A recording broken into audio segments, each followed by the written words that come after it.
प्रिय बहनों एवं भाइयों, आप सबको आज विश्वकर्मा जी की जयंती पर सतीश पाल का बहुत बहुत नमस्कार और आप सबको विश्वकर्मा जयंती की बहुत बहुत बधाई। मैंने आपको सूचित कराया कि मैं इतने टाइम पर 4 बजे आप सबसे लाइव आकर बोलूंगा, बात करूंगा। आप सब सोचते होंगे कि मैं अचानक कैसे सूचना कर देता हूं, तो इस पर आपको बताना चाहता हूं कि आवश्यकता आविष्कार की जननी होती है। युद्ध के मैदान में कभी समय नहीं देखा जाता, कब आवश्यकता पड़ जाए, इसलिए फौज को तैयार रखना चाहिए, सेनापति को भी तैयार रहना चाहिए। आपने देखा होगा कि माननीय प्रधानमंत्री जी के साथ जो लोग चलते हैं उसमें एक बैग लिए रहता है, एक पतला सा बैग, काला काला सा है। वो इसलिए है कि जो परमाणु बम रखा हुआ है उसकी चाबी वो प्रधानमंत्री जी के पास है, महामहिम राष्ट्रपति जी के पास भी होती है। तो उनके साथ भी जब कोई चलता है तो एक साथ में रहता है। इसलिए सामाजिक परिवर्तन में, सामाजिक न्याय की लड़ाई में ना जाने कहां कौन सी जरूरत पड़ जाए। जहां पर शोषण करने वाले बेईमान लोग बिल्कुल आंख लगाए रहते हैं कि कब तुमने गांव में माल पैदा किया, कब तुमने माल बेचा। आज की तारीख में वो काम दूसरे तरीके से हो गया है कि तुम्हारे खाते में अगर रुपया है तो आपका का ओटीपी ले लें, आपके एटीएम का ले लें और चट। तो सबसे कैसे वो रहेंगे। तो मैंने सोचा कि आज विश्वकर्मा जयंती के समय पर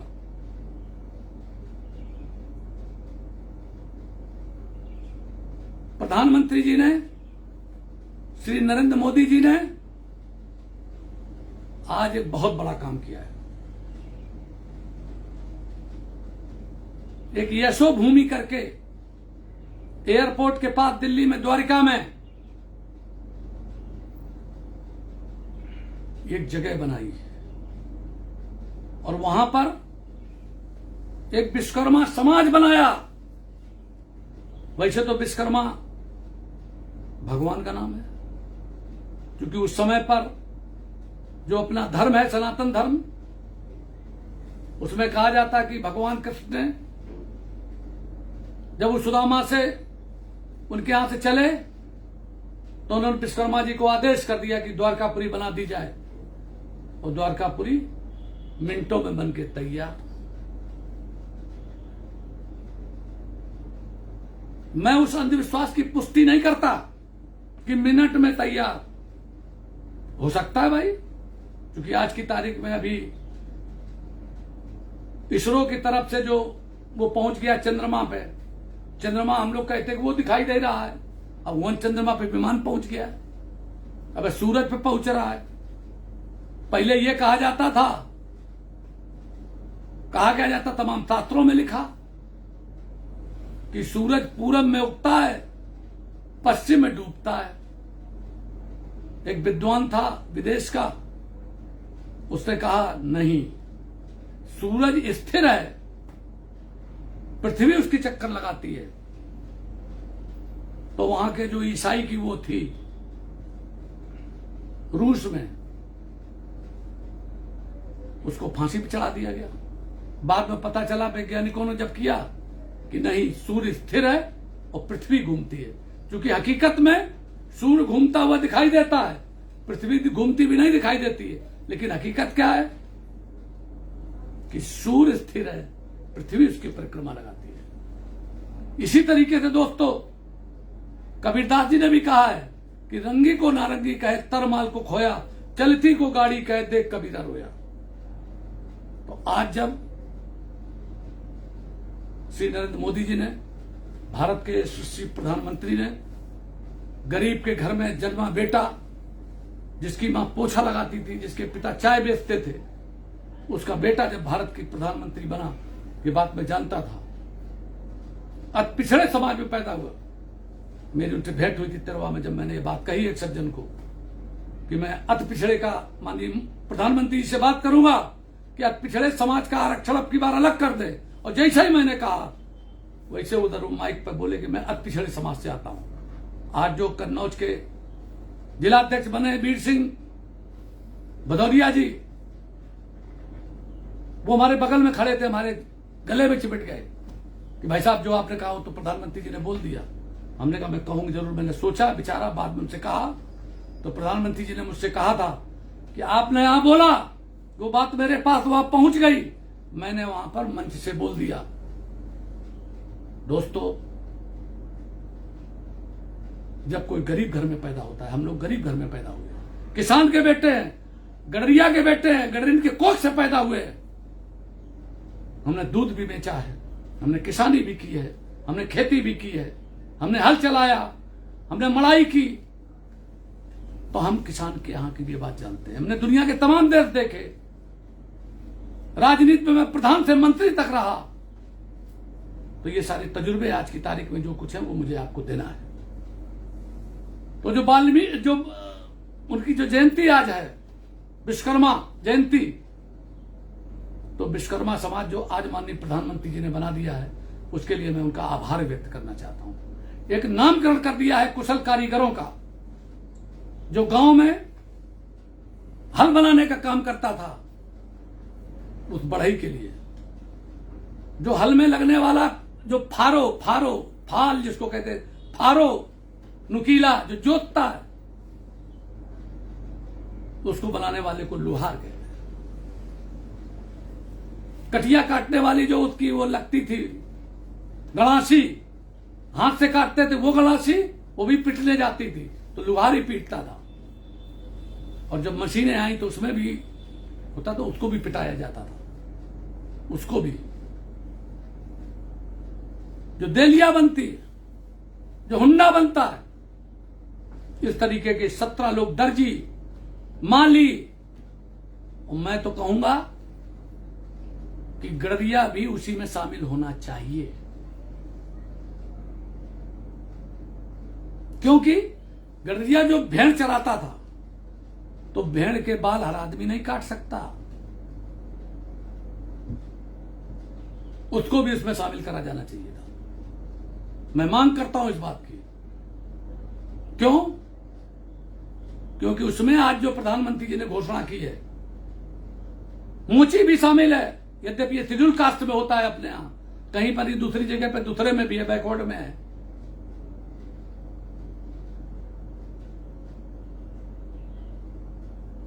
तो इनके लिए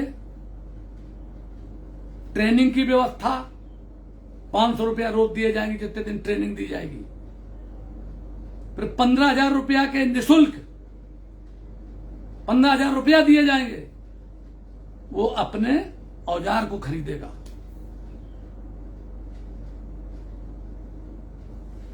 जैसे आप लोहार को लीजिए, वो छेनी हथौड़ा खरीदेगा। धोबी को लीजिए, उसको प्रेस करने वाली चीज है वो खरीदेगा। ये इस तरीके के 17 लोग हैं। धोबी अपने यहां शेड्यूल कास्ट में होता है, लेकिन वहीं बिहार में ये बैकवर्ड में है। ऐसा बड़ा चक्कर है, अपने भी समाज में हो रहा है, उस पर बोलेंगे नहीं अभी हम आज, क्योंकि हम सब देखते रहते हैं कहां कौन कैसा है। और एक बात मैं अच्छी तरीके से जानता हूं कि मनुष्य का स्वभाव और भेड़ का स्वभाव एक सा होता है। बस चराने वाला गडरिया होता है, जो विद्वान होता है। नहीं तो आप देख लो, मनुष्य समूह में रहता है। जैसे ही चुनाव के भी हवा चलेगी, आंधी ऐसी चलेगी, जिसको एक दे रहा वोट उसको 10 दिए, 50 दिए, फिर मालूम वो फलाने की लहर चल गई। तो उस समूह में अगर गडरिया भी शामिल होता तो उसको भी भेड़ के बाल काटने के नाम पर 15,000 रुपया मिलते और 1 लाख रुपए का पहले उसको लोन मिलेगा, जिसका वो वो 5% ब्याज पे मिलेगा और बगैर किसी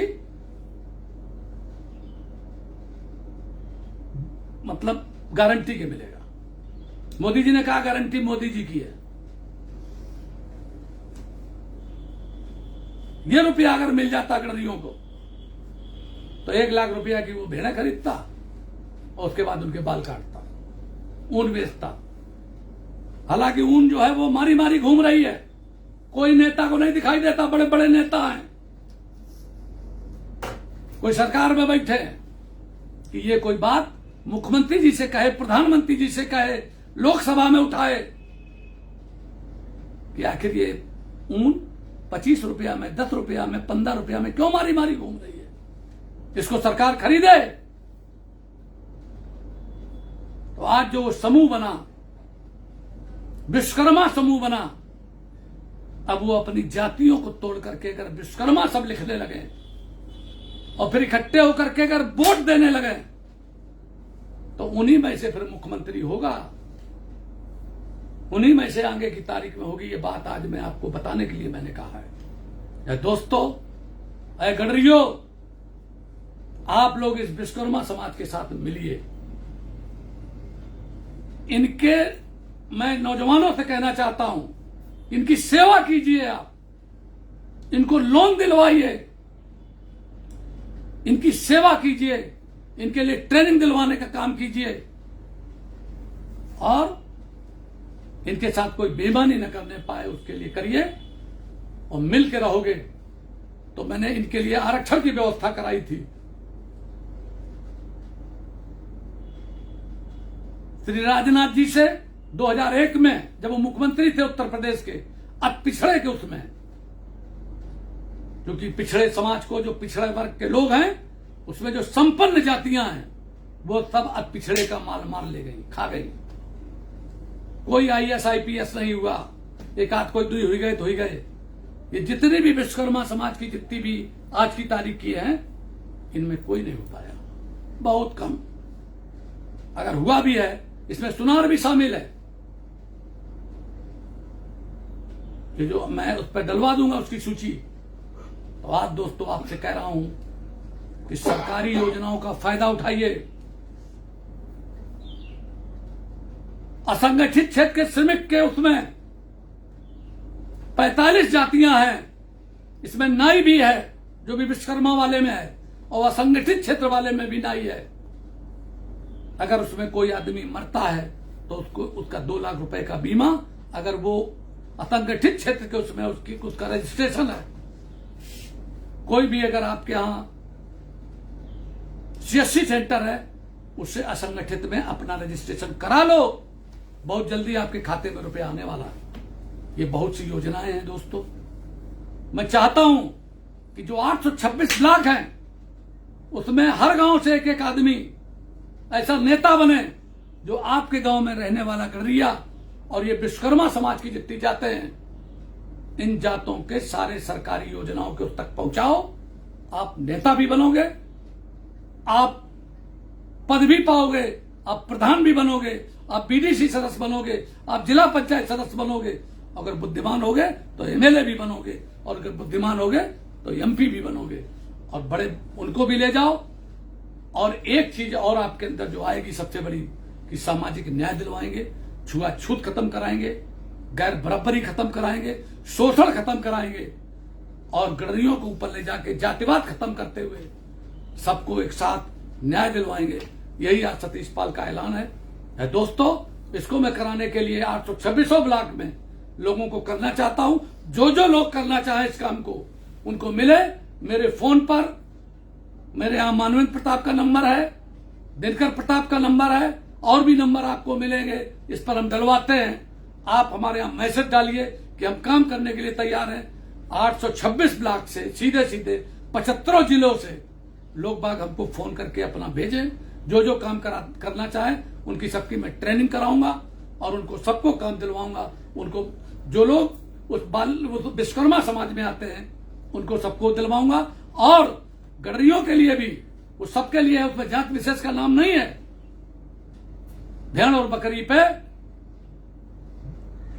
20 लाख रुपया का लोन है पहला, दूसरा 40 लाख का है, तीसरा 60 लाख का है, चौथा 80 लाख का है, पांचवा 1 करोड़ का है। 1 करोड़ पे 50 लाख छूट है और 80 लाख पे 40 लाख छूट है, 60 लाख पे 30 लाख छूट है, 40 लाख पे 20 लाख छूट है और 20 लाख पे 10 लाख छूट है।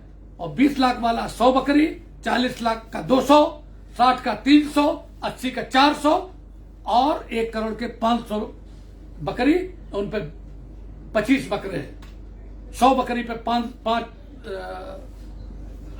बकरों का है। और ये इसके लिए हमने बहुत लोगों से बात की है। अभी ज्ञान सिंह पाल जी बैठे हुए हैं, जालौन जिले के हैं, रामपुरा ब्लॉक है इनका, माधवगढ़ तहसील है, जमालपुरा गांव है। इन्होंने कई लोगों का कराया है। वहां श्री सिंह बैठे हुए, उनसे अपने औरैया के प्रधान रहे हैं, इनसे मैं कह रहा हूं। हमारे यहां फतेहपुर के सज्जन बैठे हुए हैं, अरविंद जी, हमारे बहुत पुराने बसपा के समय के एक सज्जन है, ये बैठे हुए हैं। लालमन पाल जी आए हुए हैं मुंबई से, वो भी बैठे हुए हैं और सब बातें सुन रहे हैं। मैं चाहता हूं दोस्तों, अगर इस समय तुम नहीं उठ पाए तो कभी नहीं उठ पाओगे। हिचकिचाना नहीं, सकचाना नहीं, घबराना नहीं, शर्माना नहीं। जो भारत के नागरिक हो, तुम भारत के रहने वाले हो। गडरियों का ऐसा इतिहास है पूरी दुनिया में। और आप लोग, क्योंकि तुम्हारे नेता तो बेईमान है।